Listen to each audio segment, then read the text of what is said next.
Hallelujah, purihin ng Diyos sa buhay ng bawat isa, mga kapatid. At tayo po ay nasa panibago na namang paksa, no? Chapter ng Hebreo. Alright? At napakaganda ng pag-uusapan natin ngayon, pag-aaralan natin ngayon. Sapagkat ito'y napapanahon na kung saan ah, hihimukin tayo ng Diyos na magbalik sa Kanya, no? Sa Kanyang gawain, sa Kanyang dakilang ah, layunin, plano sa buhay natin, no? At makilala natin na tayo ay ah, banal na bayan ng Diyos. Bahagi tayo ng banal na bayan ng Diyos, no? At recap lang natin kasi konektado yung Hebrews 3 sa Hebrews 4. Sa Hebrews 3, hallelujah. Sa Hebrews 3 mga kapatid, no? Ah, nalaman natin, alright, kung paano ah, naging suwail ang mga Israelita, no? Ang ating mga ninuno noong panahon na sila ay nilabas ng Diyos sa pamamagitan ni Moises sa Ehipto para dalhin sa lupang pangako. Alright? At nalaman natin na dahil ah, sa kanilang mga pagsuway, sa kanilang mga pagreklamo, ay sinubok nila ng sinubok ang pasensya ng Diyos. At doon ay labis na nasaktan ng ating Panginoon, no? Ang amang Yahuwah, dahil ang nais ng ating Diyos ay sila ay dalhin sa lupang pangako, ngunit sila ay nawalan ng pananampalataya.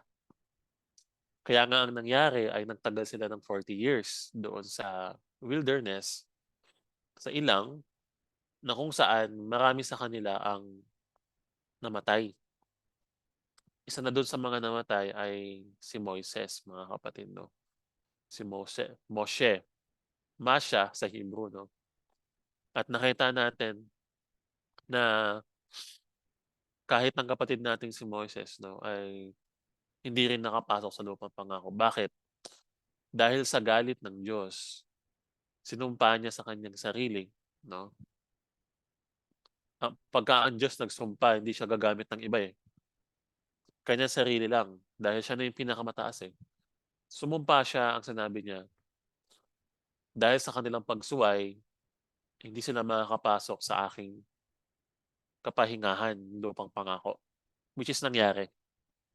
Pero dito, sa Hebreo 4, meron tayong mababasa, no, na nakapasok naman pala sila. Yung nga lang, hindi nga lang sila Moshe, kundi yung successor niya na si Joshua, no? Si Joshua na sa Hebrew ay Yahusha. Same ng name ng ating Mesiyas, no? At doon nakita natin, doon dito malalaman natin mga kapatid, no, kung ano yung kung bakit sinabi ng Diyos, no, kay David. May binasa tayo na, no, sa Psalm 95. Naalala niyo ba 'yan? 1 to 8, no? At doon sinabi niya, ah, ngayon kung naririnig niyo ang kanyang boses ay huwag niyo nang patigasin ang inyong mga puso. Alright? Pinapaalalahanan din tayo na huwag na nating gayahin yung mga pagsuway na ginawa ng ating mga ninuno. Dahil kung gayon, hindi rin tayo makakapasok sa lupang pangako. Alright. So ngayon, ko-connect siya dito sa Hebrews 4. Tandaan niyo yung mga sequence ng pangyayari. Dalawang uri ng kapahingahan ang sinabi diyan. Unang kapahingahan, pahingang pangako ng Diyos sa Israel sa pamamagitan ng pagdadala sa kanila sa lupang pangako, no? Pero mayroon pang isang kapahingahan na tinutukoy ang Diyos. At dito malalaman natin ano kaya yung isang kapahingahan pang 'yon. Alright? So, let's start. Sabi dito sa 4:1, Mga takot nga tayo, yamang may iniwang pangako ng pagpasok sa kanyang kapahingahan. Baka sakaling sino man sa inyo ay maging tulad sa di nakaabot, yaon 'no. Sabi dito pinapaalalahanan tayo, it's a warning, alright, na tayo ay mga takot. Kumbaga maging cautious dahil merong iniwang pangako ang Diyos 'no, na kapahingahan at, baka magaya tayo 'no sa mga hindi nakapasok doon. Bakit kaya 'no? Ano kaya yung nangyari? Nalaman naman natin kung ano nangyari 'no. So tuloy natin, sapagkat tunay na tayo'y pinangaralan ng mabuting balita, gaya rin naman nila, alright? Ngunit hindi nila pinakinabangan ang salitang napakinggan dahil sa walang kalakip na pananampalataya ang nakakarinig, alright? So tayo nakarinig tayo ng mabuting balita, mabubuting balita actually. Example lang din nun, yung mga narinig natin, yung kaligtasang nakamtan natin sa pamamagitan ng ating Panginoong Yahushua, 'no? At yung benefit, mabuting balita, yung benefit ng pagsunod natin sa utos ng Diyos, 'no? Tayo, nakarinig tayo nun at naipangaral sa atin at tayo nananampalataya. Kaya nga tayo nandito, eh, sa gawain na 'to, eh, 'no? Kaya nga tayo nagsasabat ngayon. Dahil napapakinabangan natin yung mabubuting balita, 'no? Tayo ay nakakasusunod, pinahahalagahan natin 'no, at tayo nananampalataya. Ngunit yung mga Israelita ng panahon ni Moises, hindi nila napakinabangan yung salita, yung mabuting balita. Ano ba yung mabuting balita? Na sila'y dadalhin sa lupang pangako, 'no? Dahil yun sa kawalan nila ng pananampalataya. Ta's we read yung Hebrews 3, sinubok nila, tinest nila 'no, ng tinest ang pasensya ng Diyos at puro sila pagrereklamo 'no, walang pananampalataya. Dahil kung may pananampalataya, hindi matatakot, susunod, 'no? Pero dahil sa kawalan ng pananampalataya, meron silang pangamba, takot, at hindi sila sumusunod. Number 3, sapagkat tayo nagsisisampalataya ay nagsisipasok sa kapahingahang yon, 'no? Dalawang uri ng kapahingahan 'no? Kapahingahan na sinabi sa mga Israelita 'no, sa lupang pangako. Yung kapahingahan naman na pinapasok natin ngayon, ano kaya yon 'no? Yung araw na 'to 'no? Tayong mga nananampalataya ay pumapasok sa kapahingahang yon. Gaya ng sinabi niya, "Gaya ng aking isinumpa sa aking kagalitan," 'no, sinabi niya dun sa mga Israelita 'no, noon, sila'y hindi magsisipasok sa aking kapahingahan, bagamat ang mga gawa ay nangatapos mula ng itatag ang sanlibutan. Yung nagalit ang Diyos sa mga Israelita sa lupang pangako na sinumpa ng Diyos is na makakapasok 'no. Pero mga kapatid, merong kapahingahan na itinatag ang Diyos nung matapos ang buong sanlibutan. Ano kaya yung pangakong yun 'no? Ano kaya yung kapahingahang yun na, ah, na sinabi ng Diyos 'no, nung matapos niya ang sanlibutan? Creation days, alright? Number 4, sapagkat sa isang dako ay sinabi niya ang ganito tungkol sa ikapitong araw. Nung natapos niya maitatag ang sanlibutan, may sinabi siya tungkol sa ikapitong araw. Ito yung sinabi niya, "Nagpahinga at nagpahinga ng ikapitong araw ang Diyos sa lahat ng kanyang mga gawa." Yun ang sinabi niya tungkol sa ikapitong araw, nagpahinga ang Diyos sa lahat ng kanyang mga gawa. At may isang dako pa, 'no? Sa isang dako, ito ay muling sinabi, "Sila'y hindi magsisipasok sa aking kapahingahan," 'no? Yung mga Israelita noon, hindi daw magsisipasok, alright? Kaya't ito ang sabi niya, Kaya't may natitira pang isang dapat magsipasok doon. Kaya't meron pala ako ditong ano, mga verse, alright 'no. Sabi dun sa ano, para meron tayong mga verse na sinusundan 'no. Dito sa 3, eto 'di ba, sila'y hindi makikipasok. Makikita natin 'yan sa ano, sa Psalm 95 verse 11. Hindi sila masisipasok 'no, sa aking kapahingahan. Etong number 4, sapagkat sa isang dako ay sinabi niya ang ganito tungkol sa ikapitong araw. Sa Genesis 2 verse 2, 'yan yung Sabbath, seventh day, alright? At sa dakong ito, sinabi niyang hindi sila masisipasok sa aking kapahingahan 'no. Same with Psalm 95 verse 11 'no. Tandaan natin 'no, 'wag tayong malito. Ang sinasabi lang dito mga kapatid 'no, ang Diyos ay nagsabi sa mga Israelita ng kapahingahan. Pero yung kapahingahang tinutukoy niya dun yung lupang pangako na hindi sila magsisipasok 'no. Pero ang Diyos ay nagsalita pa sa isang dako ng isa pang kapahingahan. Yun ay yung matapos na yung buong sanlibutan. Nakukuha na po natin 'no?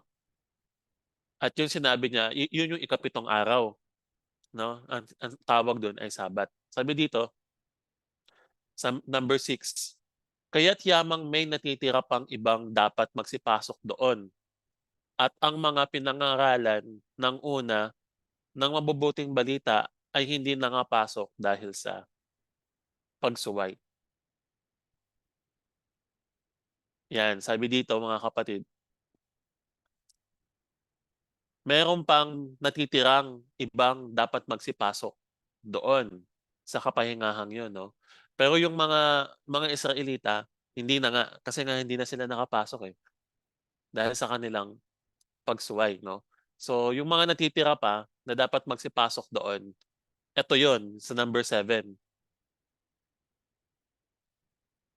sa number 7 to 8 'no. Alam naman natin 'no na na may mga nakapasok pa rin sa lupang pangako. Meron pa rin nakapasok, yun nga lang sila Joshua na yun. Dito explain natin mamaya 'no, kung paano nangyari yun. Sila Joshua na yun. At yung mga Israelitang mga natira, nagsipasok doon sa lupang pangako at nakamit ng kapahingahan. Kasi yun naman yung pangako ng Diyos, eh. 'Pag nakapasok ka sa lupang pangakong yun, magkakamit ka ng kapahingahan 'no. Sabi dito sa 7, ay muling nagtangi siya ng isang araw. Meron pang isang araw na sinabi ang Diyos 'no. Ngayon, pagkatapos ng ilang panahon na sinabi sa mga awit ni David, sulat ni David, ayon sa sinabi ng una, ngayon kung maririnig ninyo ang kanyang tinig, huwag ninyong pagmamatigasin ang inyong mga puso. Mababasa natin 'yan sa Psalm 95 verse 7 to 8. 'Yan. So yung mga natitirang nagsipasok doon, sinabihan ngayon ng Diyos sa pamamagitan ni David. Ano ang sabi niya? Ngayon kung maririnig ninyo ang kanyang tinig, huwag ninyong pagmamatigasin ang inyong mga puso. Huwag na natin daw pagmatigasin 'no. Kumbaga, ang puso kasi ng mga Israelita nung panahon na inilabas sila sa Ehipto, mga bato, mga pusong bato, mga kapatid 'no. Sila ay matitigas ang ulo, ayaw sumunod sa Diyos 'no, may sariling katuwiran at hindi dinadaanan yung katuwiran ng Diyos. Pero sinasabi dito yung mga nakapasok dun sa lupang pangako, mga kapatid 'no, sila yung, ah, sila yung mga hindi kasama dun sa sinumpa. Obviously, kasi sinumpa ng Diyos hindi sila makakapasok. So, namatay sila sa ilang, yung mga hindi makakapasok. So, yung mga nakapasok na yun, sila yung mga hindi nagreklamo or malamang yung mga nagkaanak sa panahon na yun, yung mga anak nila ngayon is hindi kasama dun sa sumpa na yun. 'no? Sila'y nakapasok dun sa lupang pangako at sinabihan sila ni David sinabihan sinabihan ng Diyos si David 'no, na ngayon, today, kung maririnig ninyo ang kanyang tinig, huwag ninyong pagmamatigasin ang inyong mga puso. Number 8, sapagkat kung ibinigay sa kanila ni Joshua ang kapahingahan, Joshua, ay hindi na sana niya sasalitain pagkatapos ang ibang araw. Sabihin 'no, kung talagang nagkamit ng kapahingahan ng Israel nung panahon ni Joshua nung nakapasok sila sa lupang pangako, nung natalo nila ang Canaanites, 'no, mga Kanaan, yung Kanaan kasi yung mga nakatira doon sa lupang pangako is mga Gentiles, mga Canaanites 'no. Sabi dito, kung totoong nagkamit sila ng kapahingahan doon, hindi na sana magsasabi ang Diyos ng sinabi niya kay David na isa pang araw ng pahinga. Bakit kaya? Ano bang nangyari 'no, nung panahon na yun? Basahin natin dun sa Nehemiah 9:28.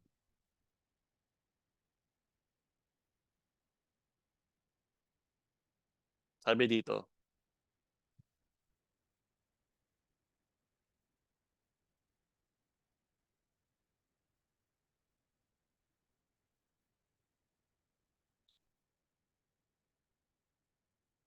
mabuting balita talaga. Sabi dito, ngunit ng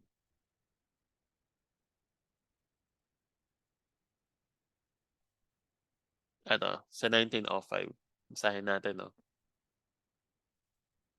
Ayan, sabi dito sa Nehemiah 9:28,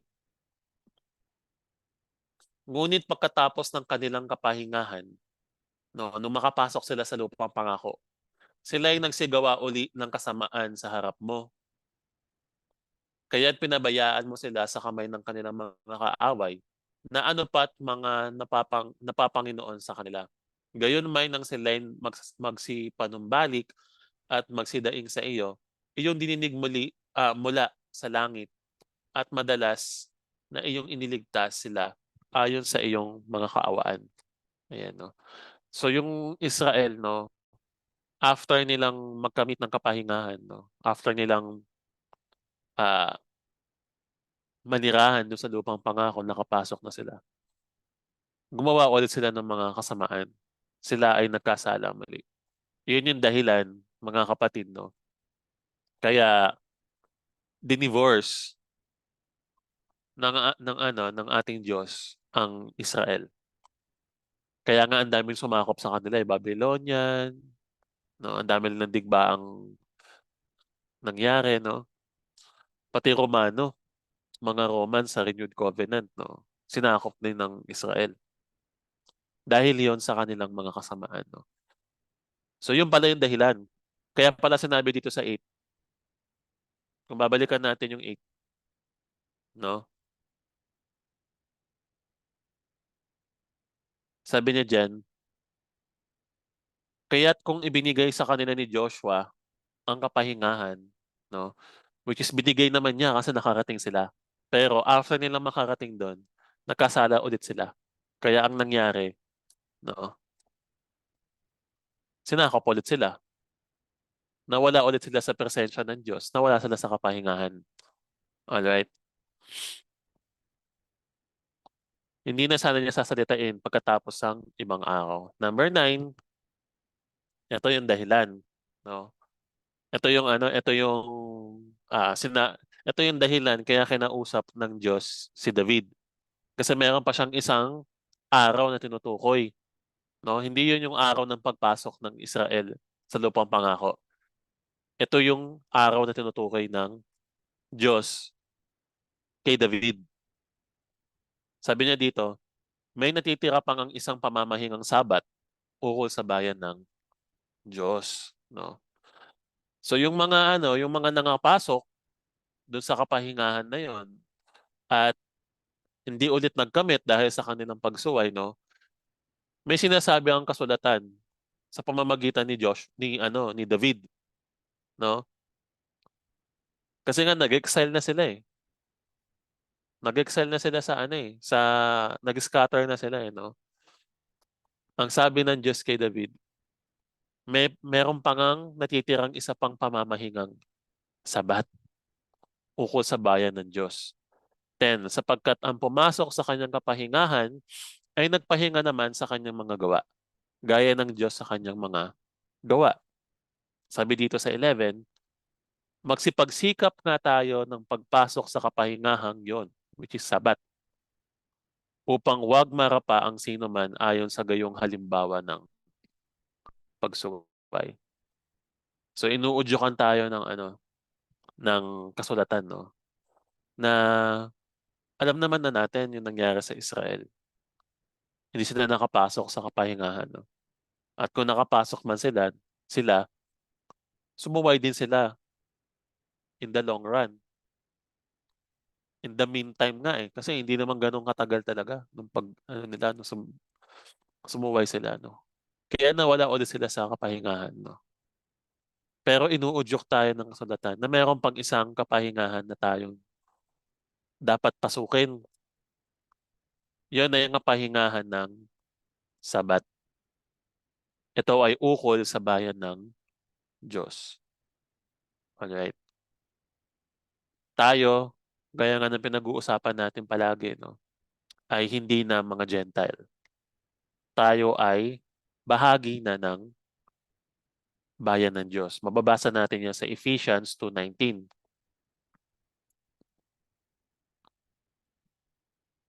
Sabi sa Ephesians 2:19, mga kapatid, no, sa makatuwid, hindi na kayo mga dayuhan o taga-ibang bansa, kundi mga kababayan na ng mga hinirang ng Diyos at kabilang na sa kanyang sambahayan. Tayong mga idinugtong, no, sa puno ng olibo ay bahagi na sa bayan ng Diyos. Kaya yung sinasabihan dito, mga kapatid, na meron pa ngang isang natitirang pamamahingang Sabat ukol sa bayan ng Diyos. Ikaw yung kausap ng Diyos. Tayo. Kasi tayo na ikabit eh, no? At ang sabi ng Diyos dito sa pamamagitan ni David, no? Sabi ng Diyos dito sa 7, no? Ngayon, kung marinig ninyo ang kanyang tinig, huwag ninyong pagmamatigasin ang inyong mga puso. Ito mga kapatid, yung sinabi dito sa 9, ito yung tinig ng Diyos. Meron pang isang Sabat, no? Meron pa tayong Sabat na dapat pasukin kung nais nating makamtan ng kapahingahan natin, no? Ang Israel, naghahangad sila ng kapahingahan. Kapahingahan saan? Kapahingahan sa digmaan.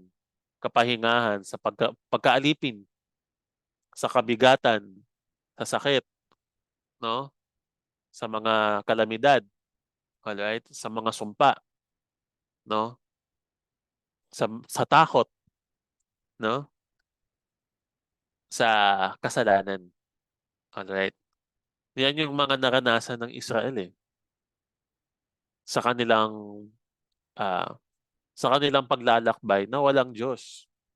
Pero nung nilingap ng Diyos ang kanyang mukha sa Israel, no, ginamit niya si Moises, no. Pinangako ng Diyos ang kapahingahan sa kanila. Ngunit sila ay hindi nakapasok dahil sa kanilang pagsuway. At ngayon, sinasabihan tayo ng Panginoon, no, magsikap tayong pumasok sa Sabat, kapahingahang yon, at huwag tayong marapa, no, ayon sa gayong halimbawa ng pagsuway. Huwag na nating gayahin yung ating mga ninuno na masuwayin. Hindi ako may sabi na magsikap tayo. Sinasabi yan ng kasulatan, mga kapatid, no? Magsikap tayo. Sabat na tinutukoy dyan. At ngayon ay nagsisikap ba tayo? Yes. Alright, nagsisikap tayo ngayon. Pero, hindi nga lang perfect. Alright, kasi nga, yung iba sa atin ay may work pa. No? Yung iba sa atin ay may mga nagagawa pa. No? Pero, darating ang time na mapaperfect din natin itong Sabat. Pero kung napapagod ka sa buong isang linggo, tandaan mo, merong isang araw na nilaan ng Diyos para magpahinga ka. Yun ang araw ng Sabat. Ano ba ang purpose ng Sabat, mga kapatid, no? Hindi niyo ba napapansin ng ating Panginoong Yahusha? Nagpapagaling siya lagi sa araw ng Sabat, no? At doon naman tinutuligsa siya ng mga Pariseo. Bakit ka sa araw ng Sabat nagpapagaling? Marami namang ibang araw, no? Yun ay dahil, mga kapatid, no? Matthew 11:28, ano sinabi niya, no? Lumapit kayo sa akin mga napapagal at bibigyan ko kayo ng mga nagkapahingahan, no? Indication yon, kapatid, no? Sa araw ng Sabat, kaya kanyang pagalingin sa lahat ng uri ng sakit. Ano yon? Symbolism yon, no? Ano bang healing ang pwede nating ano? Healing sa buong isang linggo eh. Nasugatan ka. Sa buong isang linggo, napagod ka. Sa buong isang linggo, ah, marami kang nakasalamuha na nakasakit sa'yo, no? Pero sa araw ng Sabat, kung papasok tayo sa pahinga, sa kapahingahan, no, na inaalok sa atin ng ating Panginoon, lumapit tayo sa Kanya sa araw ng Sabat. Alright? Pagagalingin niya tayo sa lahat ng uri ng sakit, spiritual man yan o physical. Physical, nagpagaling ang ating Panginoon sa Sabat. Physical and spiritual. Nung sinabi niya yung Mateo 11:28. Alright. So ang Sabat, meron dalawang uri ng kapahingahan. Kapahingahang physical, kapahingahang spiritual. Pareho nating pasukin yon, no? Pareho nating pasukin yon. At kung ito ay, for example, half day, mapapasukin yon, namnamin na natin, no? Makapag-usap tayo sa kanya, bigay natin yung sarili natin, no? Kumbaga, ah, yun naman yung purpose ng Sabat eh. Para i-replenish tayo sa buong isang linggo. Rest day. Rest day mo. Pag rest day mo, syempre, inilalaan mo yung sarili mo sa mga taong mahal mo. Alright? No? Nakikibanding. Di ba? Pag gano'n naman pag rest day eh. No? At hindi naman iba ang ating Diyos sapagkat tinatawag natin siyang Ama. So makikibanding din tayo sa ating Ama. So sa paanong paraan? Sa pamamagitan ng pagdarasal, pagkakaroon ng mga gawain na ganito. I hope naiintindihan natin, no, kung gaano kahalaga sa Diyos ang Sabat.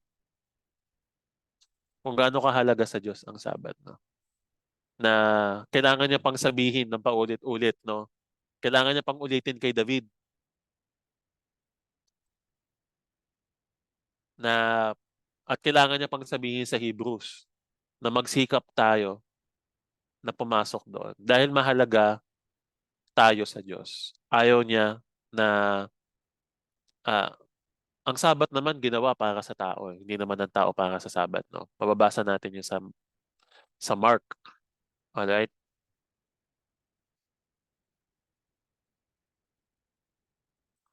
Ah, sa Mark 2:27, no? Mababasa natin 'yan.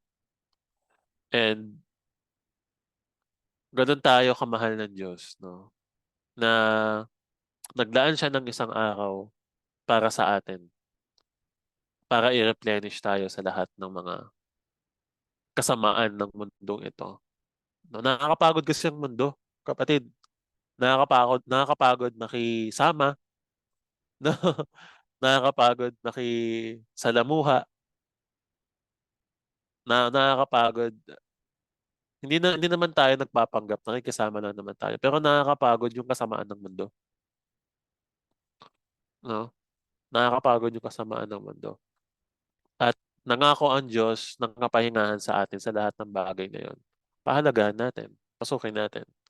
No? I encourage din kayo sa atin, sa bawat isa na nakakarinig dito at makakarinig pa in the future. No? Kapatid, ginawa ng Diyos ang Sabat dahil mahal tayo ng Diyos. Hindi niya yung ginawa dahil gusto niya lang, no? Ginawa ng Diyos yon para sa lahat ng magpapagal natin sa mundong ito, meron tayong isang araw para sa Kanya at para sa ating sarili. No? O minsan, naano ko din naiisip ko din mga kapatid, no? Na kaya siguro hindi makita ng mundo yung kapahingahan dahil inalis nila sa kanilang mga mata ang kapahingahang binibigay ng Diyos sa kanila. Ang daming mga tao naghahanap ng pahinga sa iba. Alright? Pero ang pahinga natin ay sa Diyos, sa pamamagitan ni Kristo. Lumapit tayo sa Kanya. Lahat tayo mga napapagal. No? Tayo bibigyan niya ng kapahingahan. May kasunod yun, kapatid. No? Basahin natin yung Mateo 11:28.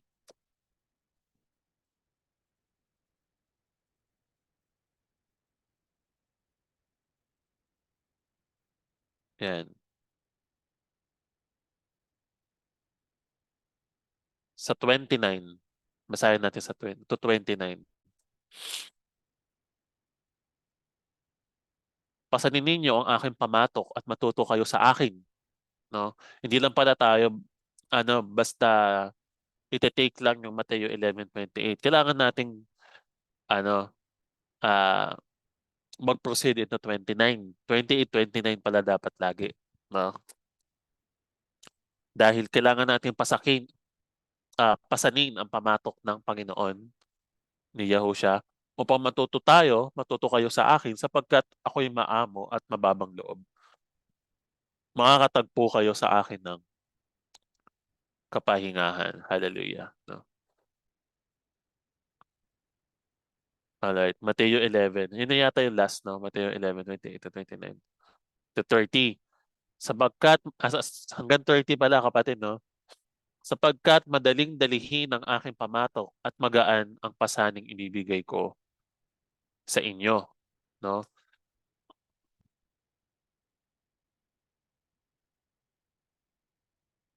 Yan. Sa 12, meron ako nakita dito, mapakita ko lang sa inyo, no? Ayan, no? Tandaan nyo, no? Mateo 11:28 to 30, no? Sabi sa 12, nang panahong yaon ay naglalakad si Yahusha ng araw ng Sabat sa mga bukirin ng trigo, no? Yun yung panahon, yun din yung panahon, no, na sinabi niya yung Matthew 11:28 to 30. Araw pa rin ng Sabat, no? So, ibig sabihin, nung sinabi ni Kristo, yung Mateo 11:28 to 30, araw yun ng Sabat. Nagtuturo siya sa araw ng Sabat. Nagpagaling siya sa araw ng Sabat, no? So tayo, bagamat araw-araw tayo natututo sa Panginoon, sa Diyos, no? Pero sa araw ng Sabat, no? Special na araw to para tayo matuto sa Kanya at tayo makapagpahinga din ng mga kapatid, no? So alam na natin, no, na kung bakit niya sinabi yung Mateo 11:28. Dahil yung araw na sinabi niya yon is araw ng Sabat. So balik tayo, mga kapatid, no? Balik tayo dito sa pinag-uusapan natin na verse. Hebrews 4:10. Okay na tayo dyan. 11. Okay na tayo dyan. 12. Yan. Sapagkat ang salita ng Diyos ay buhay at mabisa at matalas kaysa alinman tabak at na may dalawang talim at bumabaon hanggang sa paghihiwalay ng kaluluwa at espiritu, ng kasukasuan at ng utak, at madaling kumilala ng mga pag-iisip at mga haka ng puso. No? So dito, mga kapatid, kung babasahin natin yung konteksto, ang tinutukoy dito is yung pagsunod natin at hindi pagsuway. Yung pagpasok natin sa araw ng Sabat. Kaya niya to sinabi. No? Bakit? Dahil sa panahon natin ngayon, 'pag ang tao nakarinig ng Sabat, kulto ka, 'di ba? 'Pag nakarinig ng Sabat, nawala ka na sa grasya, 'di ba? Hindi ka nananampalataya kay Kristo. Yung mga ganyang mga ano. Bakit?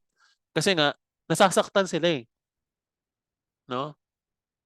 Tumatagos kasi yung salita ng Diyos, eh, sa puso, 'no? Sa ego ng mga ano, ng tao, sa turo ng tao, 'no? Tumatagos 'yan, mga kapatid. Kaya nafi-feel nila parang ano, alam niyo yung defense mechanism na tinatawag?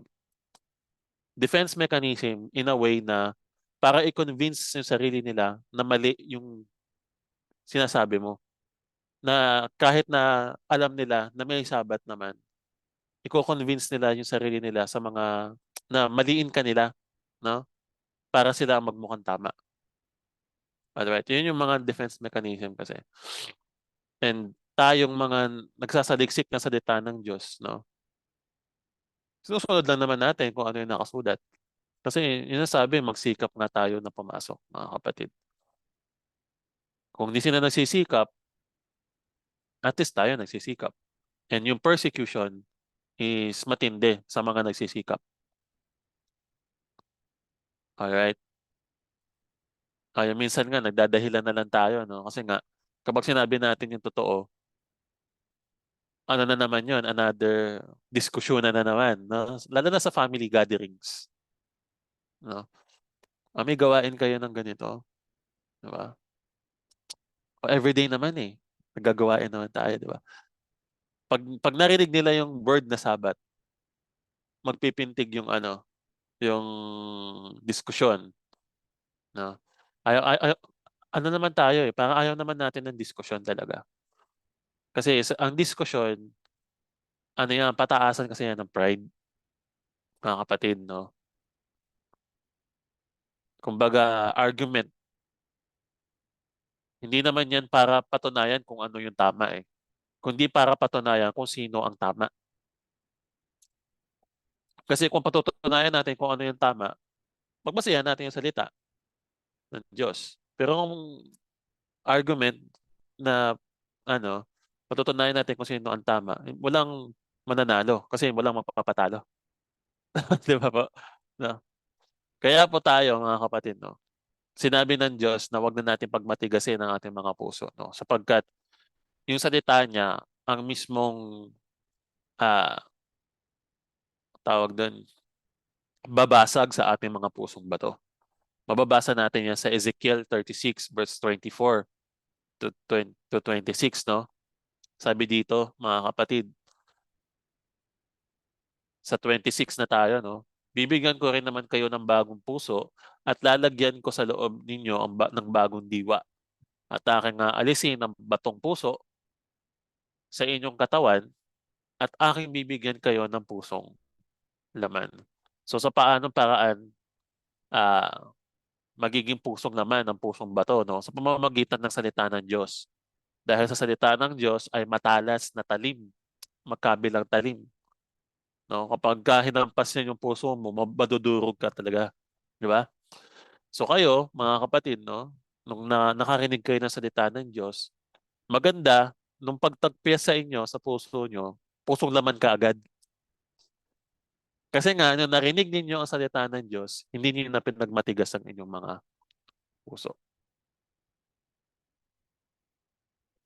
Pero 'pag magmamatigas ka pa din, mga kapatid, 'no, kung magmamatigas ka pa din, magagaya lang tayo sa Israelita, 'no, magagaya lang yung iba. Marami sa atin magagaya din sa mga Israelita, hindi nakapasok sa pangakong kapahingahan ng Diyos.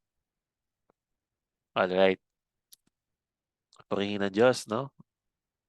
Masaya ba? Masaya ba tayo? Hopefully masaya tayo, mga kapatid, 'no? Ako masaya ako kasi madami tayo. Madami na sa'kin 'to. Tandaan niyo, kapatid, 'no, nung ginunaw yung Gomorrah at ano, Sodoma, ilan lang sila, alright? Nung ginunaw yung mundo, ilan lang sila, Noah? 8, alright? So, gaano kadami ang konti, no? O gaano kakonti ang madami? Eh di konti, 'di ba? Konti, ibig sabihin sa akin madami na 'to, madami na tayo.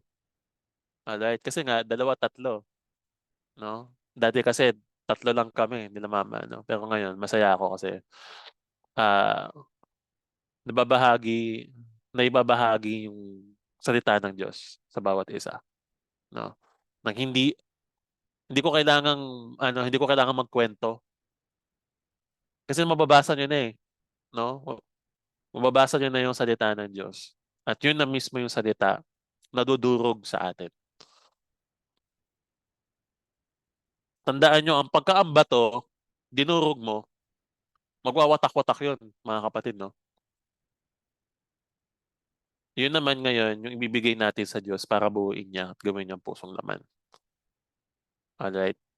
Hindi naman yan pagka hinampas mo yung bato magiging laman, eh, 'no? Hindi, ang Diyos ang gagawa nun. Kaya sa atin, patuloy lang tayo 'no, salita ng Diyos. Sabi dito, "At walang anumang nilalang na hindi nahahayag sa kanyang paningin," which is true. He can see all things, 'no? Past, today, future, kaya niyang tignan at kilala niya tayo, 'no? Ngunit ang lahat ng mga bagay ay hubad at hayag sa harapan ng mga mata niyang ating pagsusulitan. Yes, 'no? Sino ba ang nakakasiyasat ng puso ng tao? Hindi ba ang Diyos? Ano bang verse yun?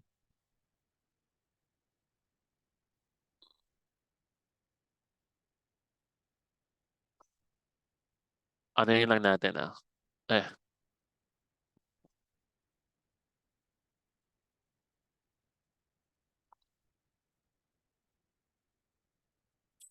ah,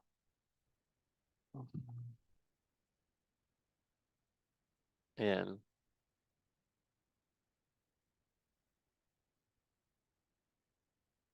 Jeremiah 17:10. Tignan natin mga kapatid. Jeremiah 17:10.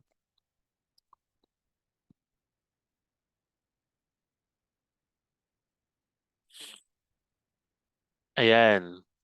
Akong si Yahuwah ang sumisiyasat sa isip at sumasaliksik sa puso ng mga tao. No? Yan. So ang Diyos lamang ang may kayang sumaliksik. Kilala niya ang puso ng tao. No? Kaya kung sasabihin natin mga kapatid na God knows my heart naman eh. Alam naman ng Diyos yung heart ko. No? Yes, alam ng Diyos yung heart mo. Kaya nga niya sinabi to eh. No? Alam mo sinabi niya, do not trust your heart. No?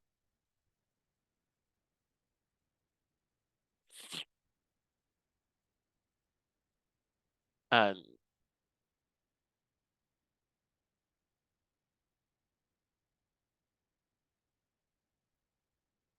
ano bang verse yun? Hindi. Deceitful. Yan, ito yan. Jeremiah 17:9. Yun din pala. 17:9 to 10 pala yun. 17:9 to 10. Yan. Sino ang makakaunawa sa puso ng tao? Ito'y mandaraya at walang katulad. Wala nang lunas ang kanyang kabulukan. No? Kaya yung mga nagsasabi na alam naman ng Diyos yung heart ko eh. Alam naman niya yung ginagawa ko eh. 'Di ba? God sees my heart kung ano ako nagdilingkod sa kanya, no? Yes, alam niya kaya nga niya sinabi na mandaraya ang puso eh, 'no? At siya lang ang nakakaalam ng puso mo. Kaya huwag tayong umasa sa heart natin. Hingin natin lagi yung wisdom ng Diyos, 'no? Hingin lagi natin yung karunungang nagmumula sa ating Panginoon. Dahil ang puso natin ay mandaraya. Do not trust your heart. Trust the word of God, no? At Hindi po pwede sa Diyos na hindi naman po pwede na idahilan natin lagi, no? Hindi ko na ginagawa yan. Alam naman ng Lord yung puso ko eh. No? Nauunawaan niya naman ako eh, no? Kaya yan yung mga best na ano, tinatawag natin na alibay. Parang ano, hindi alibay ba tawag doon? Yung parang ano, dahilan no, ng mga mananampalataya para ano, tapusin na yung ano, yung yung correction sa kanya. No, pag kino-correct mo kasi ang isang tao, it's either wala kang karapatang i-judge ako. Alam naman ng Diyos yung heart ko. Ayan yung mga ano eh, mga linyahan ng mga ano, ng mga binabahagian natin, no? Kino-correct natin ng mga tao. Sa ano, dinajudge natin sila o pinapangunahan natin, no? Yung Diyos sa heart nila, no? So, tayo, mga kapatid, hindi tayo ganun. Let's continue. Let us continue. Let us continue. Saan na tayo? Matatapos na pala tayo, mga kapatid. Ayan, sabi dito sa 14. Ah, yaman ngang tayo'y mayroong isang lubhang dakilang saserdote na pumasok sa kalangitan, si Yahusha na anak ng Diyos, ay ingatan nating matibay ang ating pagkakilala. Ano ba yung pagkakakilala natin sa anak ng Diyos? No? Ang dami na nating napag-usapan mga kapatid tungkol sa anak ng Diyos. Alam na natin ang kanyang pangalan. Alright? Alam na natin na siya ay isang Hebreo. No? Ngayon, may isang pagpapakilala sa kanya. Isa siyang punong pari o dakilang saserdote. No? Saserdote, pari, punong pari. No? At siya hindi pumasok sa ano templo sa lupa, kundi pumasok siya sa kalangitan. Alright? No? 40 days siya nasa lupa. Kailanman sa 40 days na yon, hindi siya pumasok sa templo, no? Ng ano, ng templo, ng gawa ng tao, no? Doon doon naghahandog, no? Sa templong 'yon. Sa templo sa Jerusalem, no? Bagkus pag akyat niya sa langit, pag ano niya, pag akyat niya sa langit after 40 days, no, nakita ng mga apostol na umaakyat siya sa langit eh. Alright? Pumasok siya ngayon sa alin? Pumasok siya ngayon sa templo sa langit. May templo sa langit, mga kapatid, no? At ang templo sa langit ay yung original na temple. Yung templo sa lupa is foreshadowing lang ng templo sa langit. Copy, no? Kaya nga yung New Jerusalem, Jerusalem yun sa langit na bababa. At meron din Jerusalem sa lupa, which is yung lugar ngayon, no? Sa Middle East. Alright? Nandun yung Jerusalem. Pero yung Jerusalem na bababa mula sa langit, yun yung original na Jerusalem. Nasa langit siya. And shadow lang ng mga nasa lupa yung nasa langit. Shadow lang ng mga nasa langit, no? Yung meron tayo sa lupang ito. Alright. Papag-uusapan natin yan sa mga susunod nating mga ano. Alam ko inabutan ni Sister Razel yan eh. Pero pag-uusapan pa rin natin no, sa Hebrew 7 and 8. Doon maaano niyo yan. Ma, mananamnam ninyo yan. Alright? Pero ang nais lang i-impart dito, mga kapatid no, ng kasulatan, kung ano yung pagkakakilala natin kay Kristo, kay Yahusha, ngayon, ngayon simula nang nag-ano na tayo, nag-aral na tayo. No? Kasi noon, iba yung pagkakakilala mo. Na-compare nyo ba? Yung pagkakakilala nyo noon sa ngayon. No? At doon, mga kapatid, no, meron silang pinakikilalang bagong Kristo. Alright? At mako-compare niyo 'yun sa Kristo na inaral natin ngayon. Tandaan niyo, yung new Christ na pinakakilala nila ngayon, unang-una mga kapatid, isang Griego, Greek, walang bahid ng Hebrew. Hindi nga nila sinasabing Hebrew siya eh, no? Nung nung nakilala niyo si Kristo, ano bang pagkakilala niyo sa kanya? 'Di ba Greek, Griego, no? Pangalawa, pinakikilala nilang Kristo, lawless one. Lawless na Kristo, no? In what way? Wala nang utos ng Diyos, no? Pinako na niya sa krus yung utos ng Diyos. Wala na tayong susundin. Hindi na valid yung Ten Commandments. No? Yun yung pinakikilala ng mga religion. Gaya ng religion na pinanggalingan natin. No? Sinasabi nila na binago na yung Ten Commandments, kung ano-anong mga tradisyon na binigay sa atin, no? Para makalimutan lang yung dating tradisyon, yung dating mga kapistahan, no? Na tinalaga ng Diyos, no? Yun yung new Christ na pinakakilala nila sa atin, no? Which is symbolism yon, no? Ito meron ako ipapakita sa inyo na na verse, no?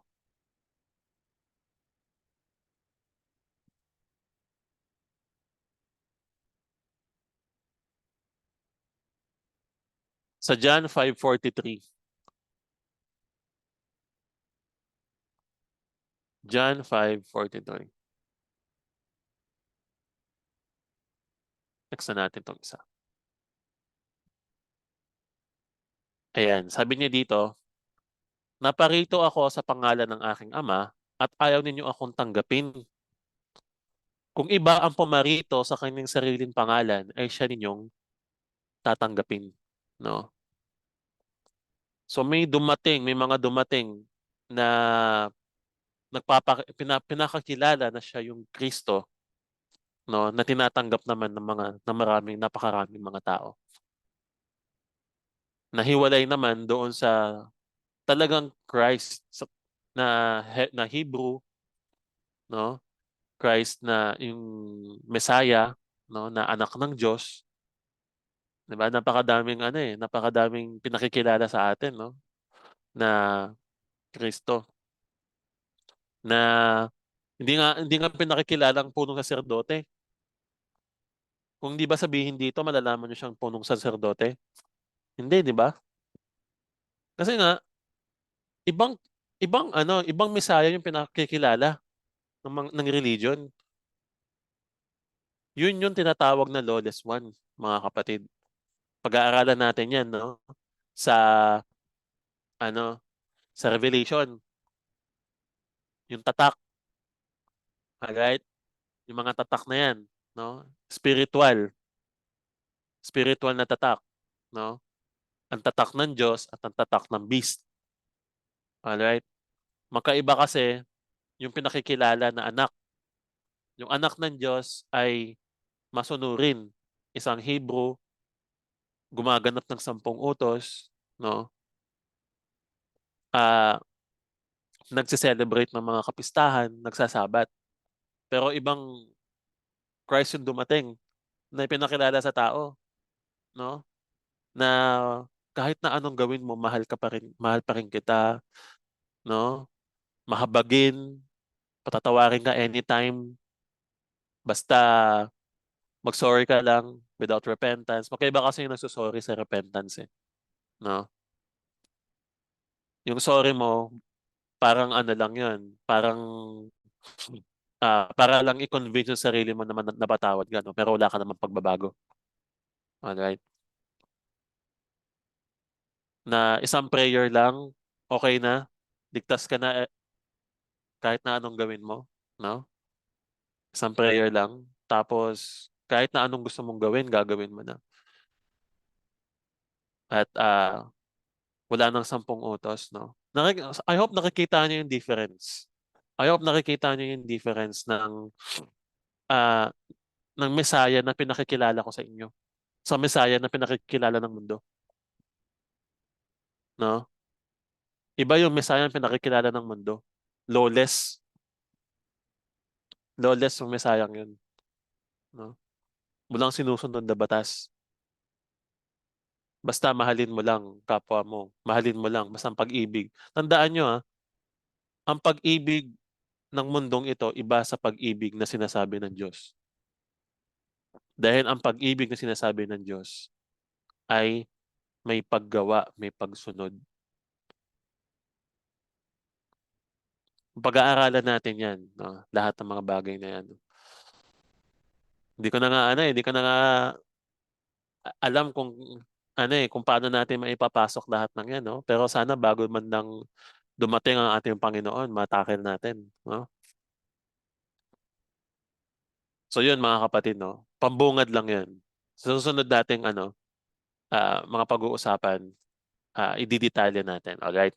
So let's continue nang matapos na natin. Tapusin na natin to.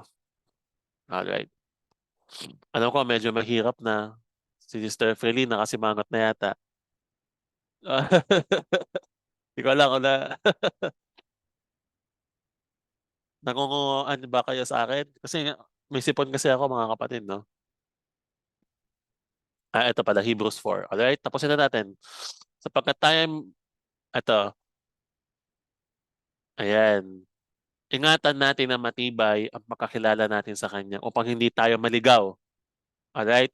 15. Sapagkat tayo walang isang dakilang saserdote na hindi maaaring makabag sa ating kahinaan, kundi isa na tinukso sa lahat ng paraan, gaya rin naman natin gayon may walang kasalanan, no? Yung saserdote natin ngayon, kapatid, no? Kung sa mas madali siyang intindihin dun sa 15 lang na part. Sa magandang balita. Sa magandang balita kasi, ganito yung pagkakasabi. Yan. Sabi dito, ayan, sa 15, ang ating pinakapunong paring ito ay nakakaunawa sa ating mga kahinaan, sapagkat tulad natin, tinuksyo siya sa lahat ng bagay, sa lahat ng paraan, subalit kailanman hindi siya nagkasala. No? So, yun yung reason. No? Kaya niloob ng Diyos na ah, tuksuhin si Kristo. Tinukso siya doon sa ilang 40 days and 40 nights siyang nag-fasting. No? Kaya pala siya tinukso doon. May reason pala. Ano yung reason na yun? Upang siya ay maunawaan tayo sa ating mga kahinaan. Siya kasi yung magiging punong pari natin eh. Pag punong pari ka, mga kapatid, no, ikaw yung nangungusap sa Diyos, sa Ama. Punong pari ka nga eh. Ang punong pari, ang role nun, maghandog, maging mediator, mag-intercessor, no? Ipagtanggol, linisin tayo sa kasalanan. Yun kasi yung role ng punong pari. Alright? Kailangan natin ng punong pari upang tayo ay makapagbayad sa ating mga kasalanan. Tandaan natin, no? Lahat ng kasalanan ginagawa natin may kabayaran. At ang kabayaran na yon ay kamatayan. Romans 6:23. Alright? So, walang libre sa mundong ito. Lahat ng bagay na ginagawa natin may cause and effect. Merong may consequence. At ang consequence ng kasalanan, no? Curse, kamatayan. Alright? At doon sa kamatayan na yon, no, kapatid, para hindi tayo mamatay spiritually, may punong pari tayo dapat na magbayad ng kasalanan na yon. Sa Old Testament, ang tawag dun sa araw na yon, Day of Atonement. Yung punong pari pumapasok dun sa kabanal-banalang dako para maghandog upang sa ikapapatawad ng buong Israel para sa pagbabayad ng kasalanan. Alright, no? In-explain ko na dati, magkaiba ang sorry sa bayad doon sa sorry. Ano? Pag nakasira ka, pag nag-sorry ka, pwede kang patawarin. Pero doon sa nasira mo, may kailangan magbayad.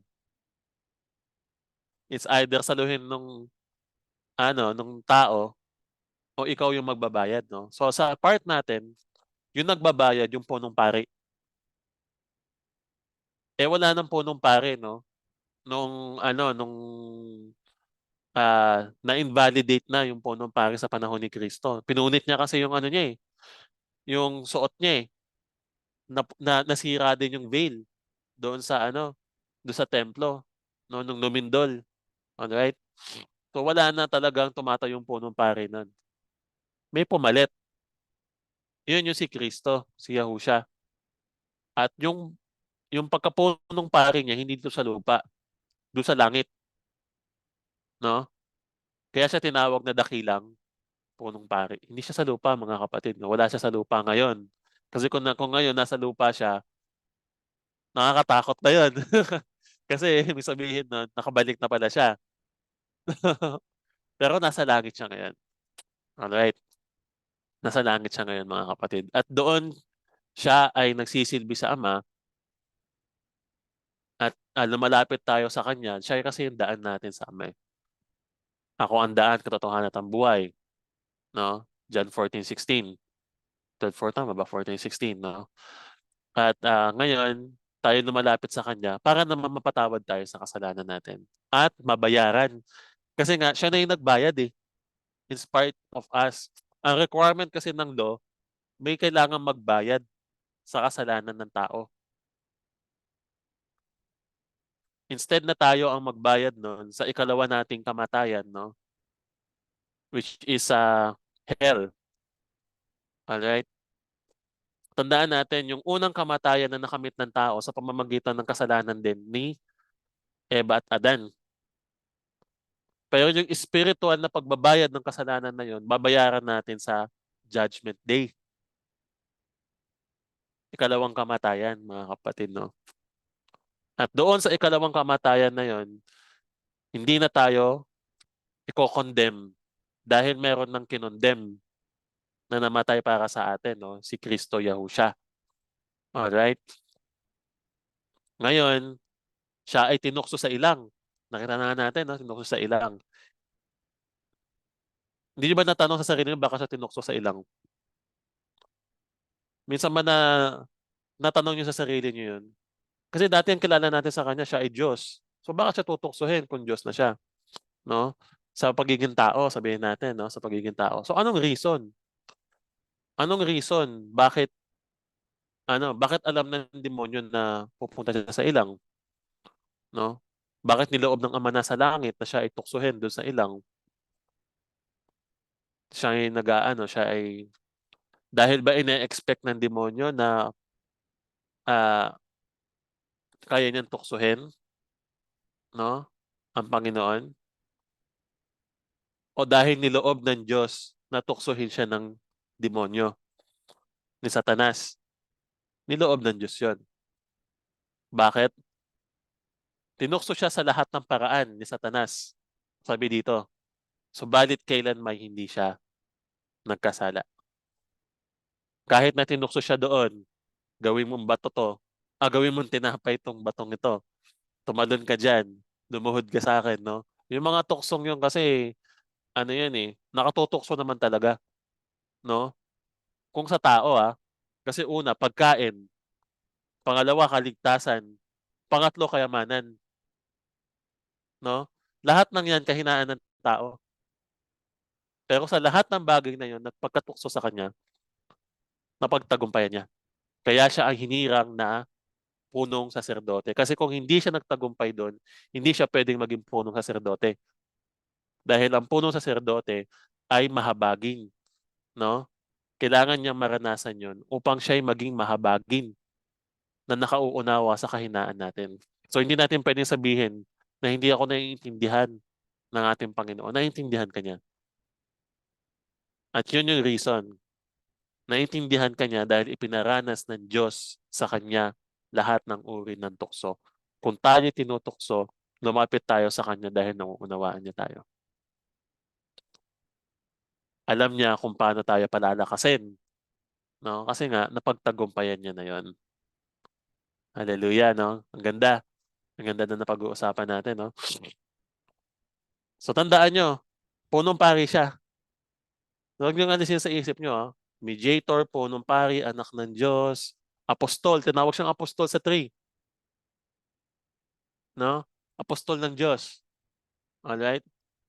And then, ano pa ba? Intercessor, next na mapag-uusapan natin yung mga yan. Hallelujah, no?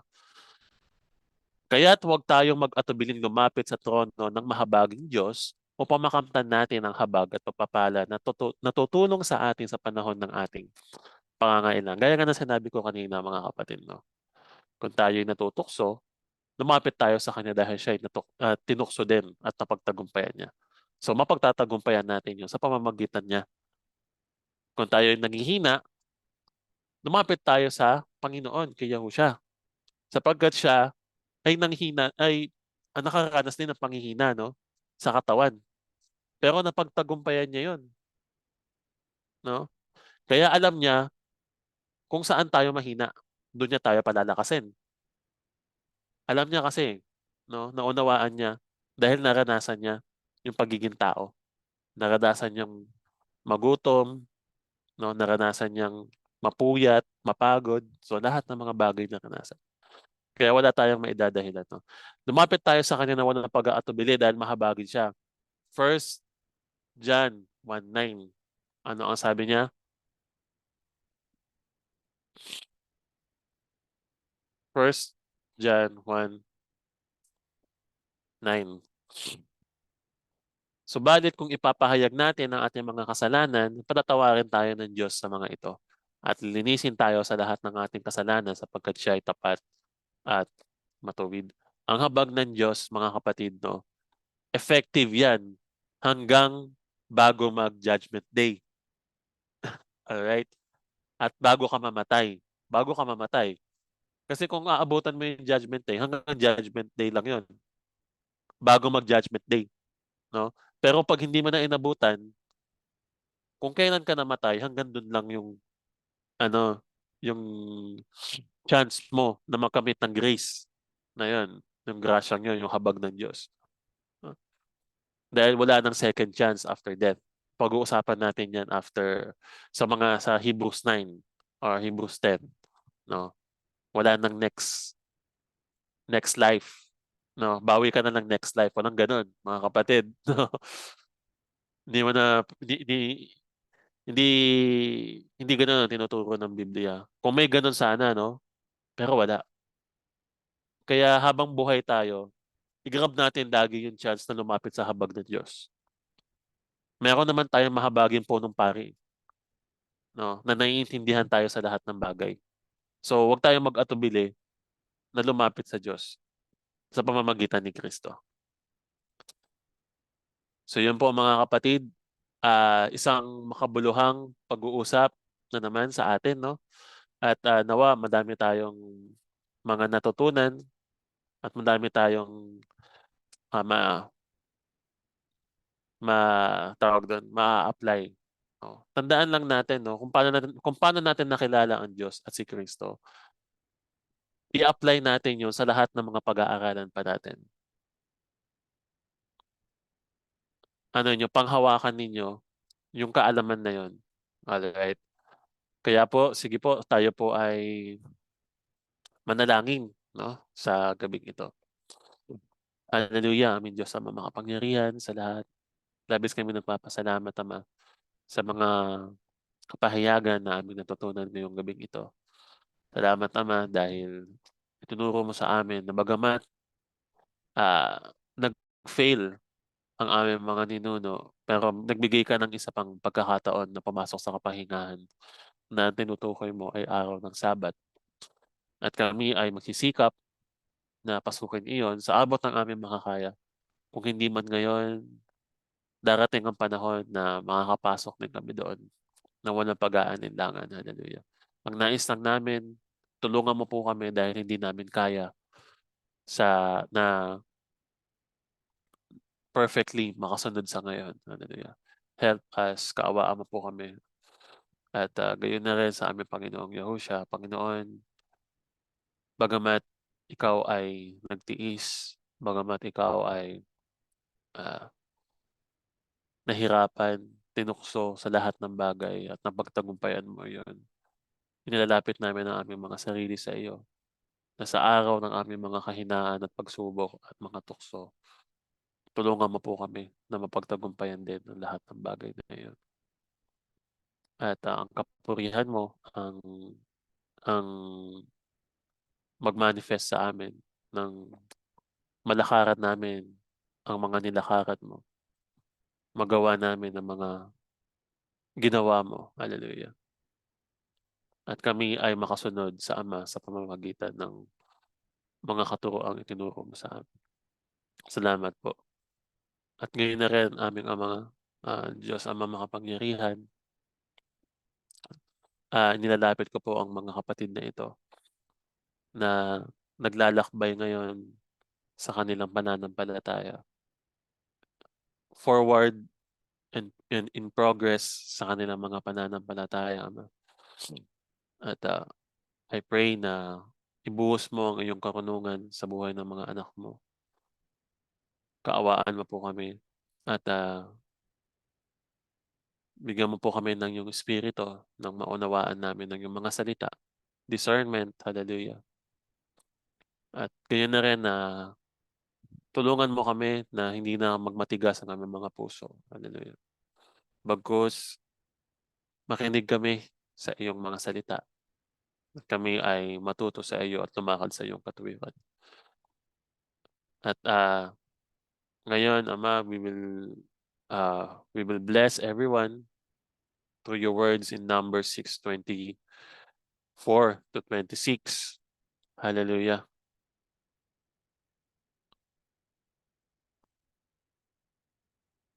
Pagpalain nawa tayong lahat ng ating Panginoon. Ipakita ng Panginoon, Yahuwah, ang kanyang kabutihan at awa sa bawat isa at malugod sana ang ating Panginoon sa lahat at bigyan tayo ng kapayapaan. Tayo ay magkaisa sa ating pananampalataya. Hallelujah. At purihin ng Diyos sa buhay natin. Ama, salamat Ama. Ikaw ang maluwalhati sa buhay namin. Salamat sa blessings and continue to use us mightily. Hallelujah. Salamat Ama. Ikaw ang maitaas sa araw ng Sabat at sa iyo naman lahat ng papuri, ng pagsamba, pagdakila. Ito ang aming salamat dalangin sa pangalan namin Panginoong Yahushua na aming Mesiyas at aming punong pari magpakailanman. Amen. Kaya yun mga kapatid, meron ba tayong question?